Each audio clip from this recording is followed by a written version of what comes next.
for today to speak about a troubling issue for our Navy, for our national defense, a problem that should be of concern to members of this body.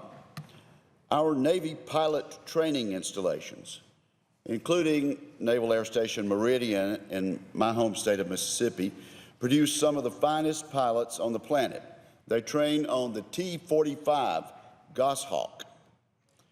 On Friday, March 31st, a significant number of T-45 instructor pilots at NAS Meridian, NAS Kingsville in Texas, and NAS Pensacola in Florida decided not to fly because of safety concerns.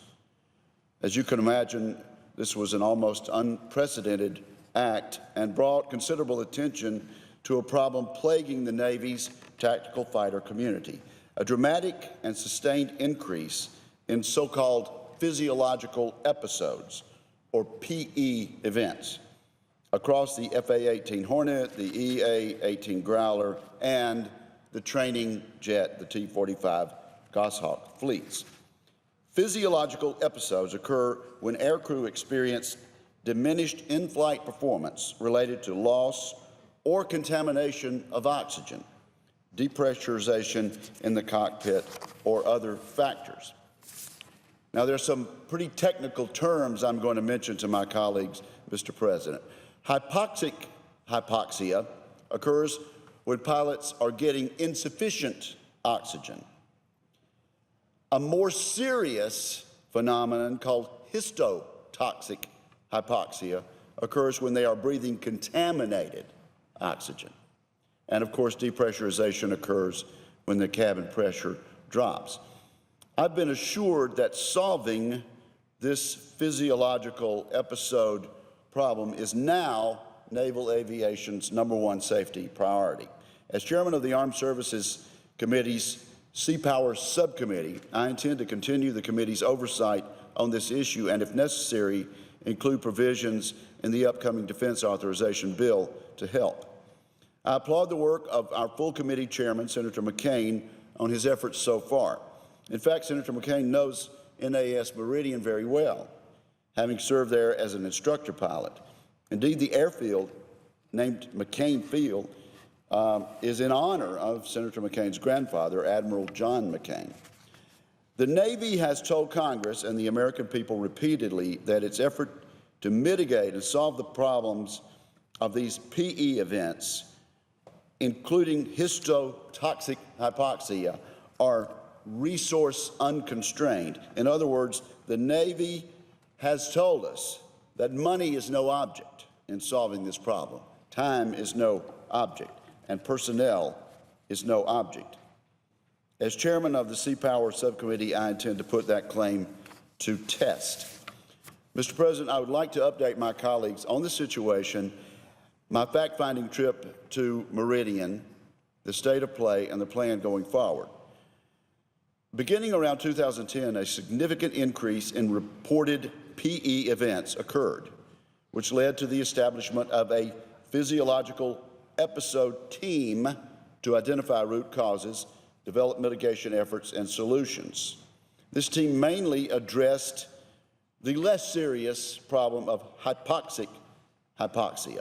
But in recent months, there has been an alarming uptick in histotoxic hypoxia, a relatively new phenomenon involving contaminated oxygen in the cockpit. And this has presented new challenges. The Navy has not identified a root cause for either type of hypoxia, but it has taken steps to mitigate the effects through new maintenance rules, equipment changes and redesigns, and by adding data collection tools. However, there is currently not adequate mitigation for the more serious type of hypoxia, which has led to this halt in training. As the search for the root causes continues, data collection is worth stressing. These aircraft do not have automatic sensors. In fact, the pilot is the sensor. Maximizing data collection on every training flight is critical. The collection of more data can help in the analytical effort, which will get us closer to finding the root cause. After the instructor pilots boycott, which I stress they had every right to do, the Navy issued a safety stand down and stopped all training flights for a period of days. This tactical pause allowed the Navy to send senior leadership to visit the training installations and hear directly from the instructor pilots and students. I respect the considered decisions of both of these groups, the instructor pilots who continued to fly and the ones who engaged in the boycott. After meeting with Pentagon experts on this matter, I then made a fact-finding trip to NAS Meridian on April 8. I met with Vice Admiral Mike Shoemaker, the commander of Naval Air Forces. Admiral Shoemaker is the air boss who commands operational naval aviation forces. I also met with Rear Admiral Del Bull, who is the chief of Naval Air Training, and I met with NAS Meridian's excellent installation leadership. Perhaps most important, I convened two focus groups, one group of instructor pilots who chose to fly and another group who chose not to fly. Both groups agreed that a serious communication problem existed.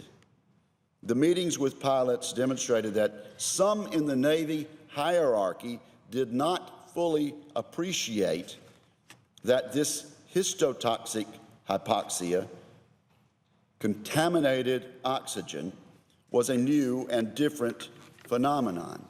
In addition, the efforts of the Navy leadership were not being communicated effectively to the instructors and the students. In other words, the message was not getting down to the flight line, and the people on the flight line did not feel that the message was getting back up to the hierarchy. Many felt that their concerns were being ignored. The lack of action on the relatively new emergence of histotoxic hypoxia in the Goshawk only exacerbated the feeling among some that the Navy's actions were not matching its rhetoric.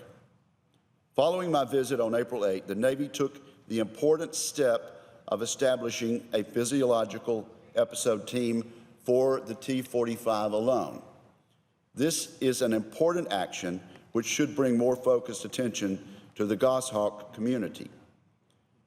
The Navy ended the safety stand down on April 14 and resumed flying the next week under restricted conditions such as flying at lower maximum altitudes and pulling fewer Gs. Of course, this is not the optimal way of training. Then, following a subsequent PE incident in Kingsville and feedback from instructor pilots on the mitigation plan, the Navy has chosen to restrict training flights even further. This is a problem, Mr. President. The Navy tells us that the current practice would allow a student to complete only about 20 to 25% of the curriculum. That's the status today. The Navy is already short on pilots, and continuing the status quo could further constrict the pilot production pipeline. So where do we go from here?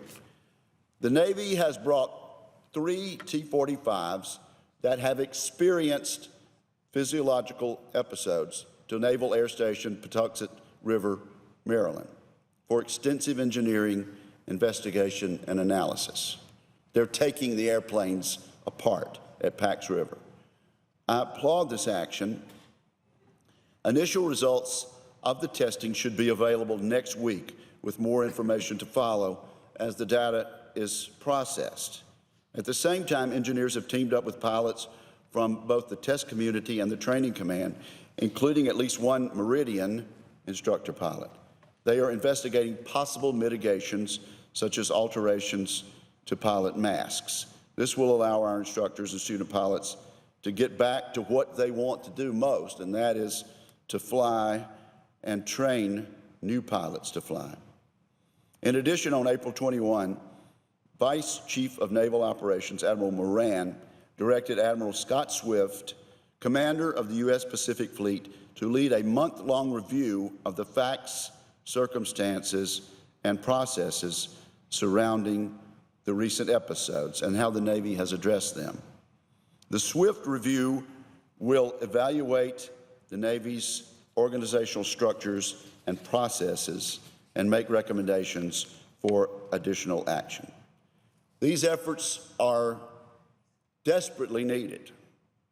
Still, we have no real diagnosis. Still, we have no real solution in the works. But senators should know this.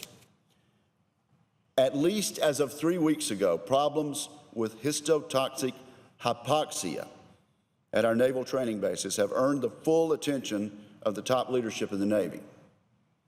These problems also have the full attention and oversight of the Senate Armed Services Committee and the Sea Power Subcommittee. I look forward to continued interaction with the Navy leadership on this very important issue. Thank you, Mr. President.